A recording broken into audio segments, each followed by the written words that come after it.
আসসালামু আলাইকুম। সংযুক্ত আরব আমিরাতে বসবাসরত আমার অনেক বাংলাদেশি ভাই বোন আমাকে মেসেজ করেছেন। আমার আগের ভিডিও থেকে আমি পাসপোর্ট রিলেটেড ব্যাপারে বানাইছিলাম।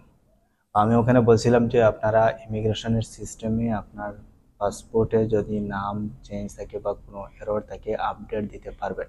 ওয়েল, বিশেষ করে অনেক ভাই আমাকে যোগাযোগ করেছেন যারা অলরেডি পুরো নামটাই চেঞ্জ করে ফেলছেন, বা মায়ের নাম বাবার নাম ফুললি চেঞ্জ করে ফেলছেন, ডেট অফ বার্থ চেঞ্জ করে ফেলছেন। তো তাদেরকে আমি রিকমেন্ড করব, আপনি শারজা বলেন, আবুধাবি বলেন, দুবাই বলেন, যে কোনো স্টেটের হন না কেন, আপনি যখন ইমিগ্রেশনে অ্যাপ্লাই করবেন আপডেটের জন্য, ওটা আপডেট হয় না, রিজেক্ট করে দেয়। এখন সলিউশন কি? সলিউশন হচ্ছে একটাই, আপনি আবার আপনার পাসপোর্ট সংশোধনের জন্য বাংলাদেশ এমবেসি অথবা কনসুলেটে অ্যাপ্লাই করবেন। পুরনো পাসপোর্ট ভিসাতে যেরকম আগে নাম ছিল, জন্ম তারিখ ছিল, সেম এরকমভাবে আবার পাসপোর্টটি সংশোধন করে নেবেন।